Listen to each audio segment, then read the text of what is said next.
YouTube world? My name is Nicholas Montez, and you're watching my YouTube channel, Nicholas Montez. Welcome back to another YouTube channel, everybody. I'm so excited to have y'all back here together again. And in today's video, we're going to be ranking all 25 films that, or 26, I believe. 26, maybe 25, I don't know. All the films I saw, all the releases I saw in the fall movie season of 2022. So let's go ahead and get started with the ranking.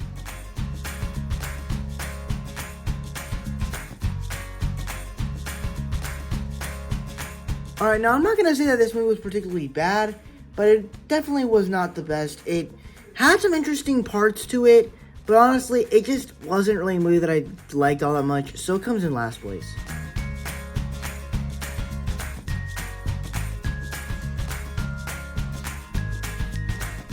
Alright, so for me, I would definitely say this was kind of a step up, where it had a story that I liked. It kind of had some cool stuff with the thriller aspect. But once again, you know, it's not exactly a film I'm going to go back and rewatch every so now and then. So, for me, it comes in second to last.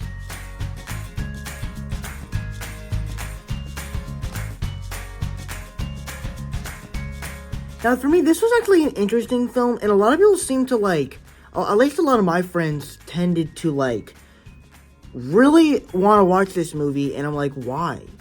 And I kind of understood why, because it did look pretty good. So I was like, yeah, I'm gonna go see it, and I did kind of like it, but it's not the greatest thing in the world, to be honest.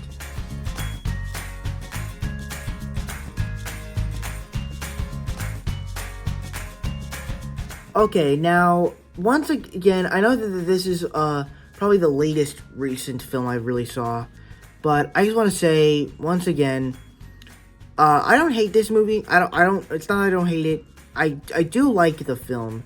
I think the best thing about this movie when it comes to it is just the visuals.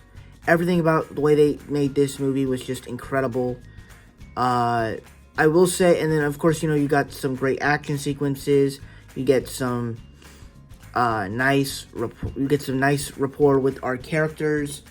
The big problem with this movie is the way they just tell the story, and that it kind of rushes a few things, and it kind of does a lot in over 3 hours.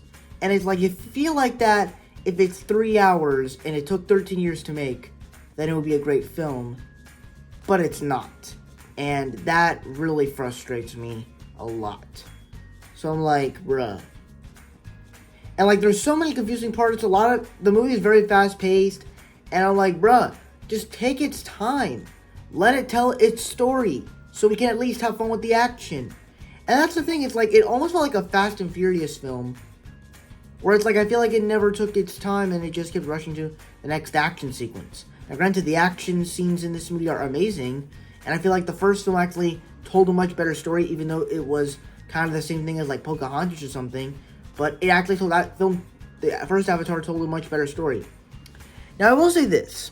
Going to see this movie in theaters was probably the best experience. And I'm not just talking about the movie theater experience, but this wasn't just a normal movie I went to go see with one of my family members. I went to go see this with my friends. I used this movie as a way to end the year off great and basically have early Christmas with my friends.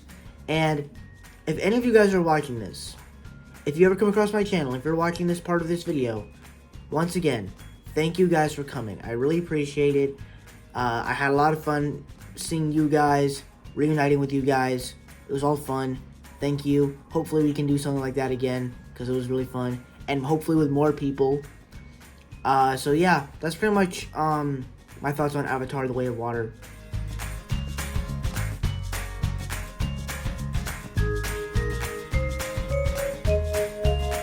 Alright, now we have the newest release film, Strange World, and I think that this is a somewhat fine movie. Of course, you know, the animation is pretty great.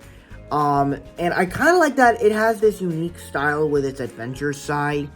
And that's something I just really enjoy about this film. And some of the characters are kind of likable. The big problem that I just really have with it is just the way that it tells its story. Some parts are just kind of confusing. I was thinking, like, are they going to introduce Tafiti in here from Moana? And I'm like, oh, bro, no. But overall, it was a nice little film. Not something I'm probably going to watch again. but it was good.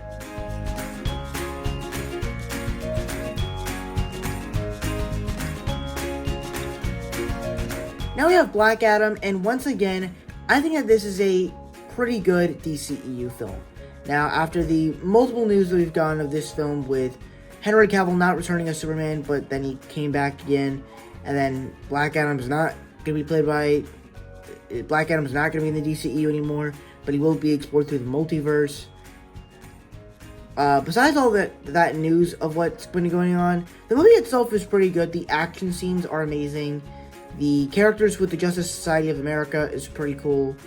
And overall, it's a nice little film, though at the same time, it is not, I repeat, it is not a great film. It has some issues. It's pretty generic in story, but it's pretty fun and enjoyable.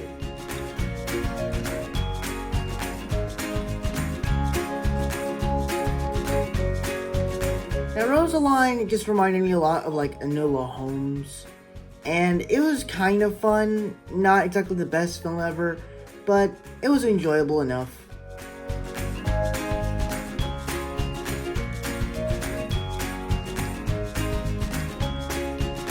Now, Hellraiser was a film that I actually liked, where they created this concept of, like, if you touch this thing, it, like, cuts you every time, and they created this story that I actually enjoyed well enough.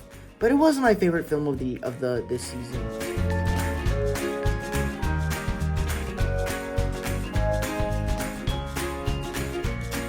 Now, Hocus Pocus 2, I actually thought was a worthy sequel to the original film. Now, granted, I haven't exactly seen this movie since it first came out. Like, honestly, I haven't. And there's a couple things that I just don't remember. I remember liking the characters. I remember one thing where it's like, what happened with these other witches getting powers? Like, how did they all of a sudden get powers?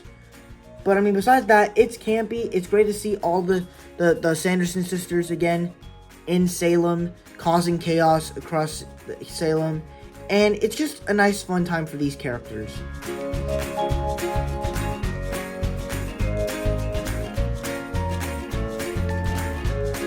And for me, I love the first Enchanted film, and so when they announced that they're making a sequel, I was like, yeah, that sounds awesome.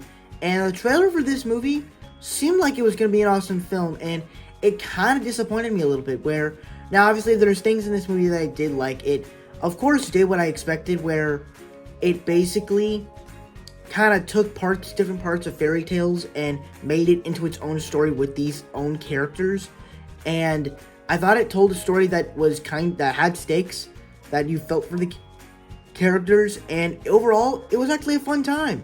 So, and I thought it was a nice spin on Disney fairy tales themselves.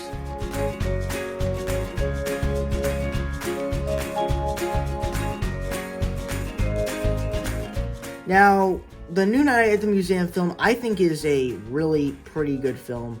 Of course, it's animated, so I feel like that there's enough stuff for them to do more of. I think that, replacing pretty much the whole cast is replaced. But they add some new characters, especially like this Knight character that I thought was a nice addition. But seeing all the other characters was pretty fun. I kind of prefer the live action series more than this one. And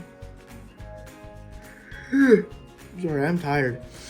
I thought that this film did, pretty good job telling a good story, but at the same time, it's like it took the whole place inside of a painting, and it wasn't exactly as compelling as I thought it would be.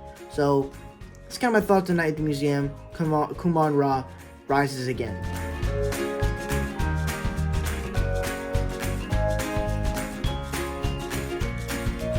Now, Hollywood Christmas, I think, is a nice little Christmas film. It's not the best. It's not trying to be the best thing in the world. But it's a nice little Christmas film to watch around Christmas time. And it actually comments on movies and Christmas movies in general, which I thought was a nice little change of pace.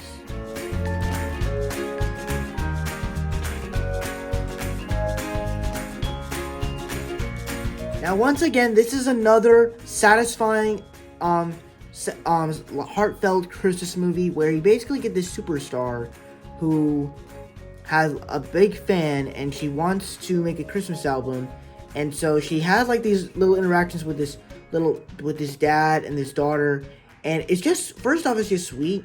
Like, she's not annoyed that she's there. Like, she's actually kind and sweet, and it's like I actually kind of liked that. And the relationship that her and the dad have is pretty sweet. So honestly, the whole film was just heartfelt, and I like it.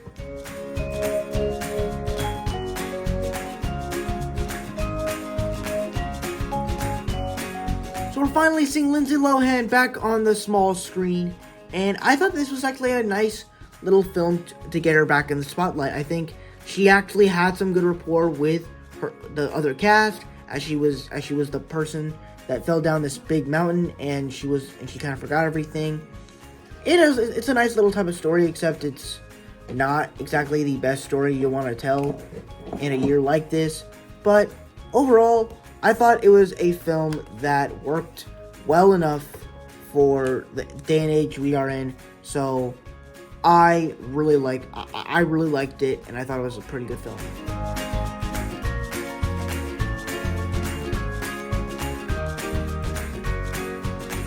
So as a fan of the original A Christmas Story, which is a Christmas film that I watch every single year on Christmas Day because it plays for 24 hours, I actually really appreciated this sequel. I thought it was a sort of updated but 70s sort of vibe film that was funny. It told an interesting story with Ralphie, and that was different to tell with a story about a grown man, Ralphie. And I thought it was a nice story to tell with this character, with this story, to continue the story. So honestly, I thought it was a good film.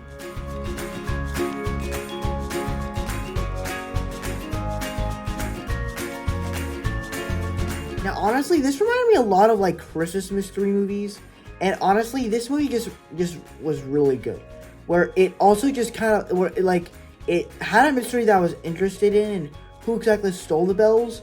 And you think the cops would be the bad guys, but if you think about it, one of the cops is actually the bad guys, and you even get some story with some of our characters, and they're interesting in their own little ways. And overall, I thought it was a nice little film.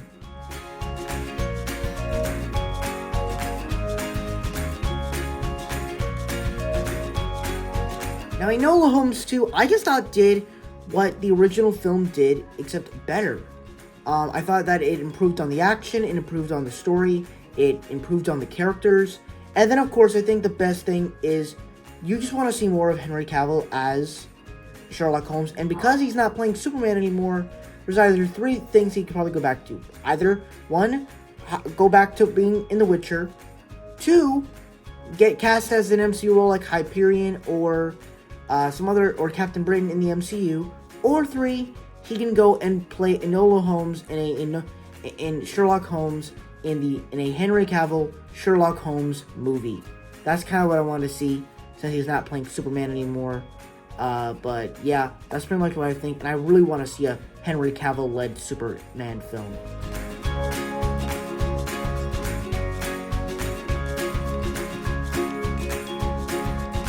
Alright, so the Diary of a Wimpy Kid film that came out about a year ago, I wasn't the biggest fan of it. I don't know. I was never really the biggest fan of any of these films. But if I'm being honest, I actually enjoyed this film a lot. I don't know if it was because it was a little bit longer than the first movie, because the first movie just kind of went by so fast. The first one was 58 minutes. This movie's at least an hour or in 16 minutes, an hour and 15 minutes. And they, even in that short amount of time, they were able to actually tell a story that was actually kind of compelling, that was kind of relatable. Is oh yeah, Big Brother would definitely do that. He would, all this bickering back and forth and trying to find trust with each other.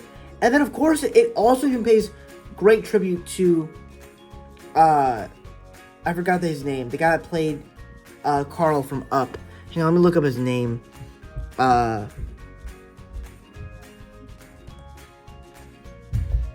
Hang on, let me look it up. Ed Asner. Yeah, it also pays tribute to Ed Asner, who sadly passed away last year. R.I.P. to him. But overall, and then of course, the animation is still good in the way it tells its story. So overall, I thought it actually worked much more than the first film.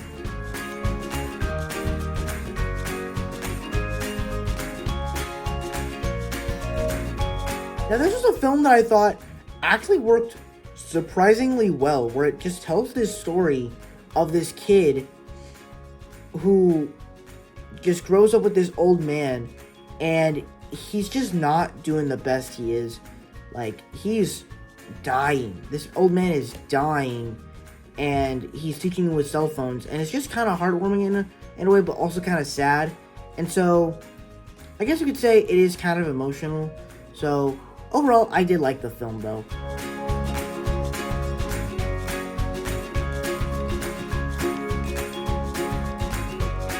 So, a film that stars Letitia Wright. Wait, Letitia. I forgot her name. Latifah Wright? Wait, is that her name?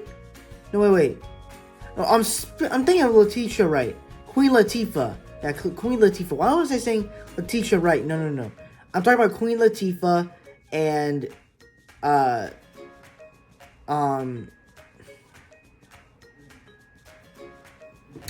on, let me look up his name again. I'm sorry. I'm forgetting people's names this year. I'm so sorry. I am so sorry. Oh, and Ludacris. Basically, it's kind of like an action film, but it's sort of like a chasing film, kind of like an escape film. It's fun. It's pretty good. Queen Latifah is great in it. And overall, it's actually a pretty suspenseful film, and it definitely has a cool twist and turns here and there.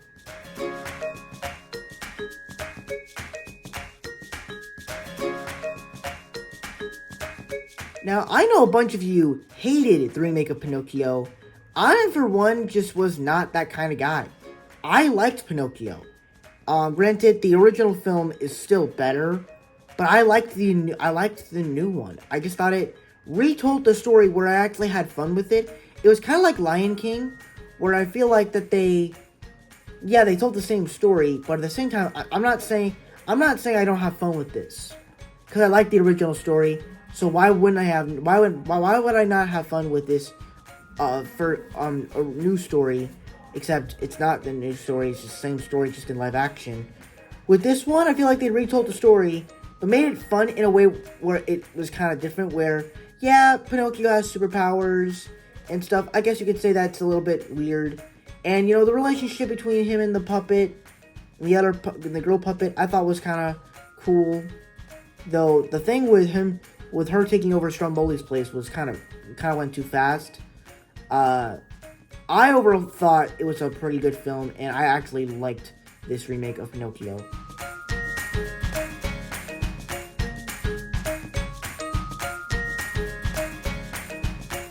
Now, if you're probably thinking, this is probably one of the most difficult films to talk about, because I don't even know how you can make this movie without Chadwick Boseman.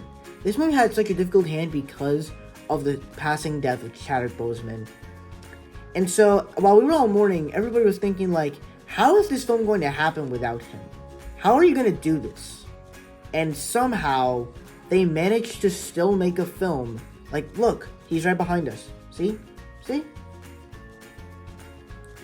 And Ryan Coogler managed to make a film that not only paid tribute to his legacy, but continued the story of these characters and continued the story of the universe, where you show all these different levels of grief, where you have this story with Shuri, as she doesn't believe in Bast, she doesn't believe in God, she doesn't believe in the ancestral plane, where she's just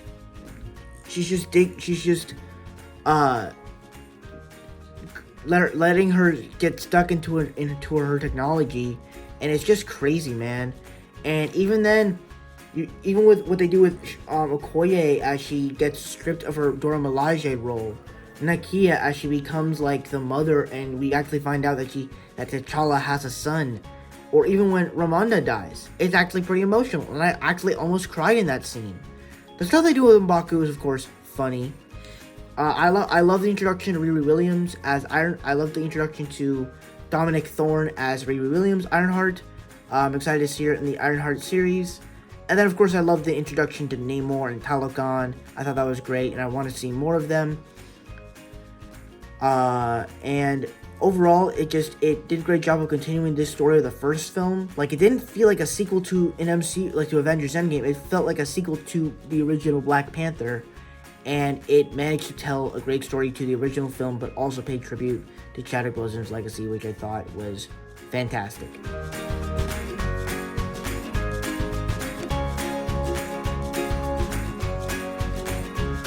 Okay, so if you know me, ever since the whole Chris Rock and Will Smith slap at the Oscars back in March, one thing that was scrolling through my head, I was like, when are we going to see the next Will Smith movie? Because he said that he's banned from going to the Oscars for 10 years, and how can you make a movie and if your performance is good, how can you not get nominated at the Oscars and get invited? Like, I mean, even if he does get an Oscar for Emancipation, how is he going to get the award? Is he going to get all the awards in 10 years? Was he going to get the award in 10 years? That's not really how it works. But personally, I thought the film actually told a really good story where you have Will Smith being in this world around the time where Abraham Lincoln was ending slavery, and you just see these men just escaping and trying to survive. And it honestly, the way that this film is colored, as it's black and white, but then you can kind of tell it's in color still, it's really filmed beautifully. And I thought that this film was kind of action-packed. It was pretty fun. Well, not fun, but like, it was great. The performance of Will Smith in this film is amazing. And overall, it's just a great film. I love it so much.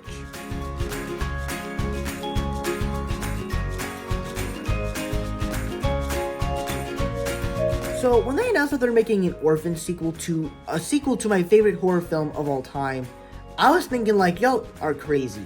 The fact that they're gonna base this sequel off of the original family that Esther had just sounds stupid, because you're just seeing the same film just with a different family. And then you kind of get into the mix of it, as it seems a little bit similar to the first film. But when that twist happens, when you figure out that the mom actually figures out that her and the son are psychos, much more psycho than Esther is, it just turns into this amazing film. And I absolutely fell in love with it. Now granted, I still love the original Orphan. It's still a great film. But this film seems to do some stuff that I think does a little bit better. But the first film was still beloved. I still absolutely love it more, in my opinion.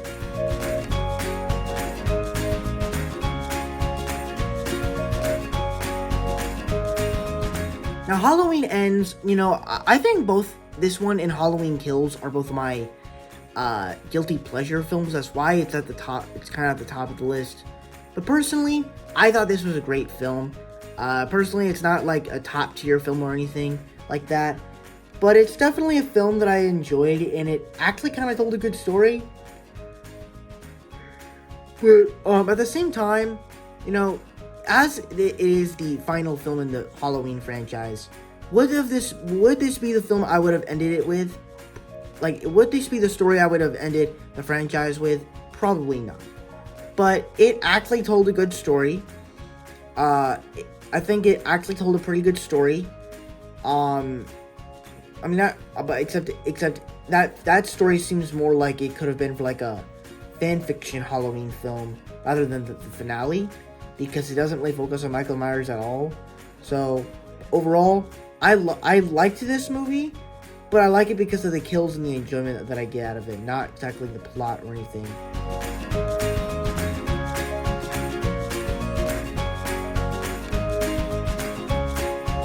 Now, this is a beautiful film. I personally just love it when they tell stories about black people, and obviously I thought this film was filmed in like Louisiana, and because it looks like that in some parts, but like it's actually filmed it's actually taking place in Georgia, and I just love this story of like all these people and what it means to like be a musician and stuff and jazz. And honestly, it just told a great story that I just love. And honestly, I just love it. I can't really, there's not really much I can really say much, but it's a great film, so I like it. So that's my that's my ranking of the fall movie season of movies of 2022. Thank you guys so much for watching. I really hope you enjoyed. Don't forget to like, comment, and subscribe. All my social media stuff is in the about section over there. And I'll see you guys in the next video. Bye-bye.